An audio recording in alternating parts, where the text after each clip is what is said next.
that touches the lives of over 1 billion people every single day through a platform that's redefined identity, trust, and access. Please join me in welcoming Shri Bhuvnesh Kumar, IAS, CEO of the Unique Identification Authority of India, as he shares the incredible journey of building the world's largest biometric identity systems powered by AI and built for inclusion. Ladies and gentlemen, Shri Bhuvnesh Kumar, give it up for sir.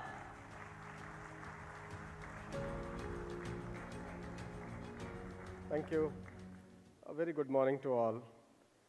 I'm still trying to recover from the awe of the previous lecture.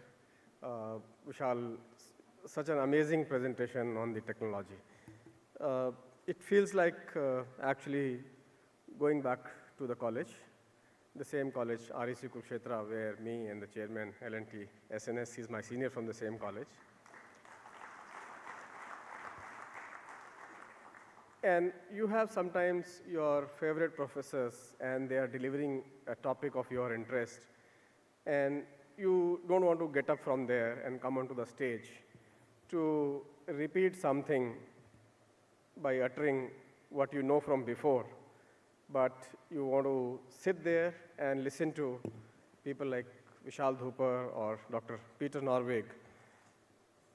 In fact, it has completely changed the thought process, what I would have been talking otherwise. The presentation took me to my initial years. When I graduated from the college, I joined a company called CMC Limited. And it was a PSU in the Department of Electronics, the then Department of Electronics, which later became the Department of Electronics and IT, the DIT, and then now today it is MIT, Ministry of Electronics and IT. Incidentally, I came back to the ministry after 30 years. I left CMC in '92 and came back to the ministry as Joint Secretary in 2021. So like full circle. But the thing that I was remembering, when I joined CMC, I got to work on mainframes, but in one of my customer locations, we had the personal computers. So we had the PC XTs. So we had slightly graduated. So in the college, we had the PCs, which were those 8085 processors. And in my customer location, we had a PC XT, which was a 8086 processor. And then came the year 1990, and that was a revolution. That was a revolution in the computer industry. I distinctly remember, so we had the PC 80 coming to the Indian market, which had been launched in the American market, by the way, in 1986. So it had come to India after 4 years. And the computer industry said it's a revolution because the processor speed had increased by 50%, and the storage capacity, the hard disk, its capacity had doubled. So it has an increase of 100%. And let me recall those figures, and many of those who are contemporaries perhaps would recall with me. The disk capacity increased from 20 MB to 40 MB. Please believe me, I'm not talking about GBs, TBs, I'm talking about megabytes. So the disk capacity doubled from 20 megabytes to 40 megabytes, and the processor speed increased from 4 megahertz to 6 megahertz. Right, so, and believe me, once again, the cost of this computer, along with an Epson FX printer, was 1 lakh rupees in the year 1990. So what we have been talking about, the price performance change in the computer industry, that is mind-boggling. Most of my colleagues and people with whom I meet, they think AI is reaching a very high level now. And many of them actually think that it should be regulated. It has reached a level where the regulation should come in. And I once again go back to that era and think that perhaps when that changeover happened from PC XT to PC 80, many people would have thought the same. For the computers in those days, what is being thought about the growth of artificial intelligence today? I still think it's nascent. a lot of new innovations have to come. A lot of use cases have to come. AI has been in existence for years, in the traditional way, but the generative AI, the large language models, and the way it is progressing now, it's different from that. My second stint, when I left CMC, I went to join the Department of Telecommunication. And in the year 1994, after 60 years of existence of phones in India, India reached 1 crore telephones across the country. That was the achievement. That achievement happened in that year. And then 2 years later, the cell phones started coming to India. The mobile phones came. And I hope all of you know today how many mobile phones we have. The latest estimate is that we have 120 crore mobile phones operating in India.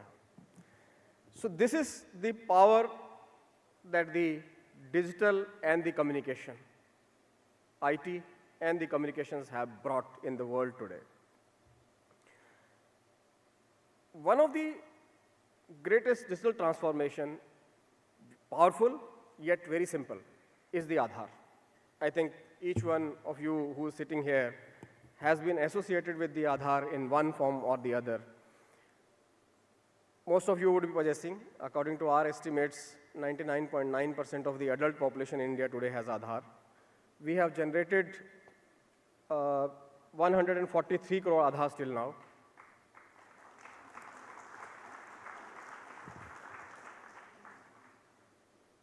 More than 96% of the children between the age of 5 and 18, they also have Aadhaars.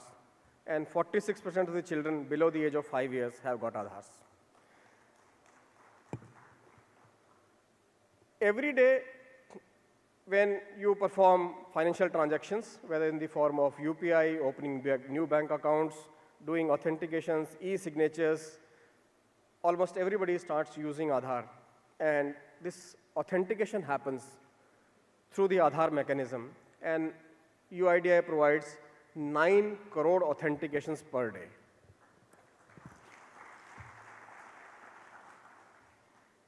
Use of AI in the building of the largest digital ID program in the world started in 2010 when the first Aadhaar was generated.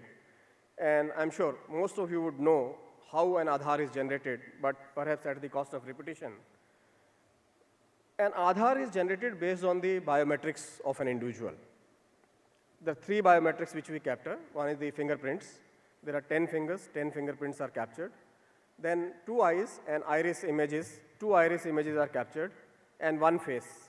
So we have 13 attributes of an individual. And when these 13 attributes are compared and matched with 13 attributes of any other individual, they will never match. And this ensures the uniqueness. This ensures the uniqueness of the biometric identity of an individual, which is called Aadhaar. So when a person comes for enrollment today, and we get 75,000 applications per day, and many of us ask, oh, already everybody is enrolled, so why are you getting so many applications? So India population is growing by 2.25 crore every year. 2.25 crore new children are born every year, and that many number of new Aadhaars we generate, which is roughly 75,000 per day. So when a new application comes to us today, and we take those 13 attributes, these 13 attributes are compared with the 13 attributes of the 143 crore Aadhaars already existing in the system, which means our computers have to perform 143 crore multiplied by 13 multiplied by 13 calculations to do matching and say that it does not match with anybody else. It's unique, and a new number, 12-digit number gets generated. And most people think that PVC card with a photo or an Aadhaar letter, that is Aadhaar. No, sorry, that's not Aadhaar. So what is Aadhaar? Aadhaar is only a 12-digit number. A unique 12-digit number without any intelligence. It contains no intelligence, purely a random number. Most other 12-digit number which you will see would have some form of intelligence in it. So if you have a driving license, it starts with UP30, XYZZ, fala fala. You can make out it has been issued from the state of Uttar Pradesh. 30 would be a code of district Hardoi, and so and so. Similarly, you can look at the passports and you can identify a lot of things. But a 12-digit number with some validation, we can have about 1 trillion combinations of a 12-digit number, of which roughly 80 billion can actually be Aadhaar numbers. Other can't be Aadhaar numbers because they won't pass the validation. So many times people try to create fakes. And one of the news I heard when somebody said that, oh, you can create Aadhaar with an AI. I'm sorry, no Aadhaar can be created with an AI. There's no way. Need the biometrics to create an Aadhaar, and most of the numbers, if you would create with AI, they won't even pass the basic test, the Varrow validation. It won't actually even be a valid Aadhaar number. Forget about being an Aadhaar. And every Aadhaar can be validated with the authentication, which is either demographic authentication or a biometric authentication. In the demographic authentication, you can provide the Aadhaar number and the name or date of birth or any of those features and match it. Or it could be a mobile OTP authentication, which most of us use today for various kinds of onboarding onto various platforms, availing government services, doing financial transactions. We all do mobile OTP authentications. That's another form of demographic authentication. And then you have the biometric authentication, which can be done either with the fingerprints. Many people who are availing the public distribution services from the state and central government, they put their thumb impressions to get those food grains. So that's the biometric validation. Now, face authentication. In the month of November, I'm sure many of you would have heard this, the digital life certificate has to be submitted by all the pensioners. So this year, 2 crore pensioners are submitting their life certificate in this particular month so that their pension can continue. Earlier, all these people had to go to one of the government offices or maybe a treasury or a bank to prove that they are alive. Now, today, sitting at the comforts of their homes, they can simply go into an app called the Jeevan Praman app and just open that app, show their face, blink their eyes, and prove that they are alive, and their digital life certificate gets submitted. That's the power of Aadhaar, creating those things. Day before yesterday, we had the press conference on this, and the Honorable Minister was there. So he is also a pensioner from a state government. He was employed earlier. And I distinctly remember the people came and generated the digital life certificate of the Honorable Minister and took about 30 seconds to do everything, feed in all the information, do a face authentication, and this face authentication itself, from the UIDAI Tech Center, we take a time of 300 milliseconds. So we deliver that authentication in 300 milliseconds. The use of AI has been there in the Aadhaar system right from the beginning. Not that AI has come after 22 or 23 or 24.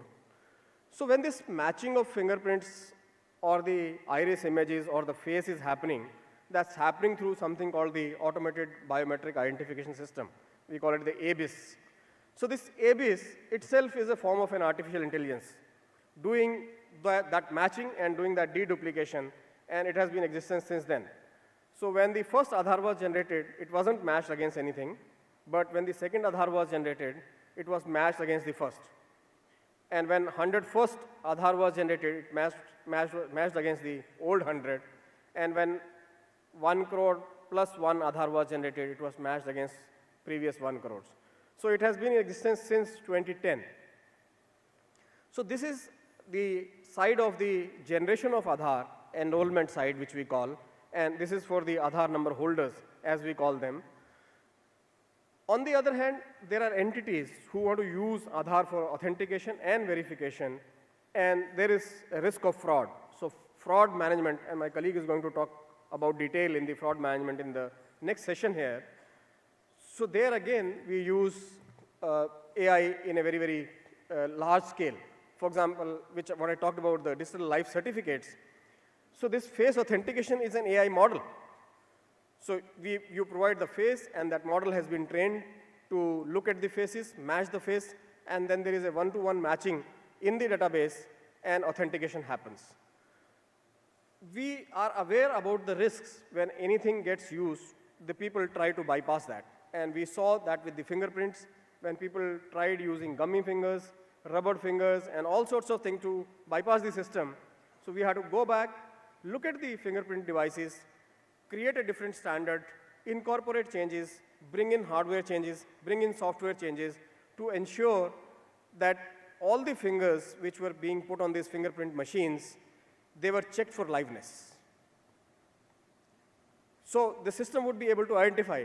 That is, again, a use of an artificial intelligence, creating models to ensure the liveness of the fingers. Same about the liveness of the faces. So it is not a video which has been played or a deepfake of somebody which has been played. So the system should reject that, and only when a live face is presented, then only the system should approve the authentication. And that's why we are now worried that the face authentication is becoming very popular. Computers might have stopped following the Moore's law, but fortunately, face authentication is following the Moore's law. So it took us about 18 months to reach a cumulative figure of 50 crore face authentications, but in the next 6 months, we reached from 50 crores to 100 crores. And in next 6 months, we reached from 100 crores to 200 crores. So we crossed 200 crore authentications. The first of this month, 1st November 2025, the highest number of face authentications have been registered, 1 crore 62 lakh face authentications on one particular day. The previous highest was on 1st of September 2021, 1 crore 51 lakh. So the adoption is increasing at that pace, and I'm sure it follows the next, and we reach 400 crores in the next 6 months. So face authentication is increasing, and that's important to understand that now is the time we look at the safety of that also. And that's why we have engaged with very large number of startups. We have launched a hackathon. We are talking about the presentation attack detection. We are saying that all those who can give us, and I'm happy to say there are people who have various kinds of brains, and they have technologies, they have thoughts, they have ideas. One person told me that if the live face is presented, the reflection of light from the face is different from if a video is presented or a photo is presented and it is coming from a glass screen. And that is what can be used actually to ensure that actually a live face is differentiated from a video or a photograph. And the team is working on that. And there are so many other solutions possible, and all these can be converted into artificial intelligence models to ensure that the use of Aadhaar in the financial ecosystem continues to maintain that trust and that safety. It's extremely important. I'm happy to announce L&T Finance has been selected as an authentication user agency or the KYC user agency, and yesterday the UIDAI has extended the license to L&T Finance, becoming an AUA KUA. And we already have roughly 600 entities who are working as the authentication user agencies in the Aadhaar ecosystem. And with the private sector coming in and authentication being used in the private sector, the number of entities required would be much more. And total number of authentication will go up. And that's why it's extremely important that the trust which has been built over the last many years continues and we improve upon that trust. And that's why even on the enrollment side, if you look at the past, in the beginning, the enrollment happened for people on various methods. In fact, there was something called introducer-based enrollment. There was a national population register-based enrollment. And that's how Aadhaar became inclusive. There were 25 crore people in the country who did not have any single document with them. And their first document was Aadhaar. And that's what ensured inclusion of people in the mainstream, and they were outside the ambit of any kind of social welfare schemes run by the central government and the state schemes, and it could bring in inclusion of those people. And I'm sure many of you who are here from the banking sector would recall that from the year 2016 to 2023, 56 crore new bank accounts were opened. 56 crore new bank accounts were opened. World Bank study says in the absence of Aadhaar and the KYC mechanism, cheaper KYC mechanism, and the zero-frill accounts, India would have taken 45 years to accomplish this. What could have been done in all 45 years was accomplished in 7 years. So this could be possible because of that. People like you all who have been here and ensured that it was done. So 3 things which happened in India, that is Jan Dhan accounts. These accounts I'm talking about without any deposit, zero balance accounts, the Aadhaar of 143 crores, and the mobile, 121 crore mobiles. So these 3 put together have created a digital public infrastructure where all sorts of products have been built, including the unified payment interface. And today, sitting here, you can do any kind of financial transactions. So that's what has happened. And Government of India has been promoting the artificial intelligence in the best possible manner. The Created India AI mission. There are 7 pillars in the mission. It's a more than 10,000 crore budget. The free GPU usage is being provided to various kinds of entities, and data sets are being compiled. So I think these are the 2 most important things in the AI revolution. At the same time, on the language side, Bhashni, Digital India Bhashni mission is working on the language side. So put this together, and all those who come from the technology side, with the support of companies like NVIDIA, Google DeepMind, Microsoft, all those who are here, thanks to the sponsors for this kind of an event. And thank you, L&T, for organizing this event, inviting me over here. I'm sure the future of AI in India is very, very bright. Thank you for your patience for listening to me.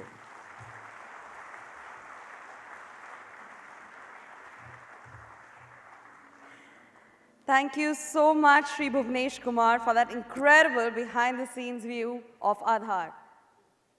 Thank you. Well, Aadhaar is not just a technological marvel. It's a story of scale, responsibility, and national impact. And it shows us exactly what's possible when policy, purpose, and technology move in sync. Sir, as you're on stage, I would like to invite Mr. Sachin Joshi, our Chief Financial Officer at L&T Finance, to felicitate you with our token of gratitude. Come on, ladies and gentlemen.